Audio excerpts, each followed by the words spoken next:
Zelensky ने तैनात कर रखी है चुड़ैलों की फौज, अंधेरी रातों में कर देती है पुतिन के ड्रोन पर हमला। यूक्रेन के बुचा शहर में रात होते ही जब रूस के ड्रोन झुंडों में आकर हमला करते हैं, तब एक खास फौज सक्रिय हो जाती है और पुतिन के ड्रोन को नाकाम करने में जुट जाती है।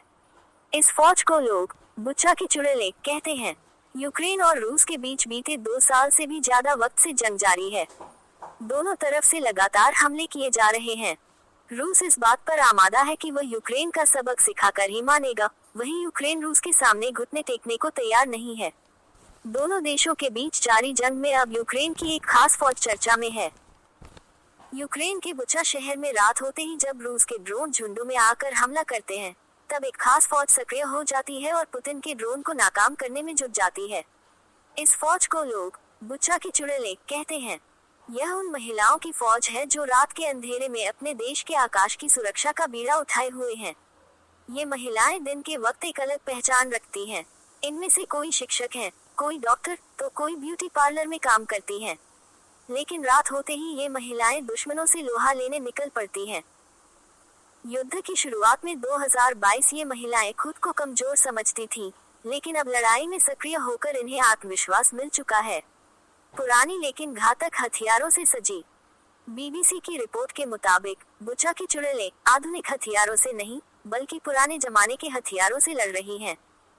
उनके पास 1939 में बने मैक्सिम मॉडल की मशीन गनें हैं, जिन पर सोवियत युग के लाल सितारे का निशान बना हुआ है। हालांकि इन पुराने हथियारों का इस्तेमाल ये बेहद कुशलता से कर रही हैं और इस गर्मी में 3 रूसी ड्रोनों को मार गिराने का दावा कर चुकी हैं। वेल्काइरी नाम की 51 साल की एक महिला हाल ही में इस समूह में शामिल हुई। वे कहती हैं, मैं 100 किलो की हूँ और दौड़ नहीं सकती, लेकिन फिर भी मैं इस लड़ाई का हिस्सा बनी हूँ। वहीं उनकी दूसरी साथी इना ने हंसते हुए कहती है, ये काम डरावना है, लेकिन 3 बार बच्चे पैदा करना भी आसान नहीं था। यूक्रेन की महिलाएं कुछ भी कर सकती हैं। Please subscribe our channel. इस समूह की कई महिलाएं भावनात्मक कारणों से इस लड़ाई में शामिल हुई हैं।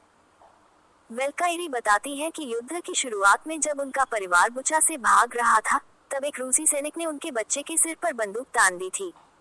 उस डरावने पल ने उन्हें आंतरिक रूप से झकझोर दिया और आज वे उसी दर्द और गुस्से से प्रेरित होकर लड़ाई में शामिल हुई हैं। 52 साल की अन्या ने कहा, जब मैंने सुना कि रूसी सेना बच्चों की हत्या करने आ रही है, तब मैंने ठान लिया कि मैं इन्हें कभी माफ नहीं करूंगी। उल्लेखनीय है कि यूक्रेन पर रूस के आक्रमण को लगभग 1000 दिन हो चुके हैं और यूक्रेनी सेना को अब तक कोई बड़ी सफलता नहीं मिली है। बावजूद इसके महिलाओं की फौज हार मानने को तैयार नहीं है। उनके लिए ये युद्ध सिर्फ देश की रक्षा नहीं, बल्कि उनके खुद के अस्तित्व और आत्मसम्मान की लड़ाई भी है। वेल्काइरी का कहना है, हम यहाँ आए हैं ताकि यह युद्ध जल्द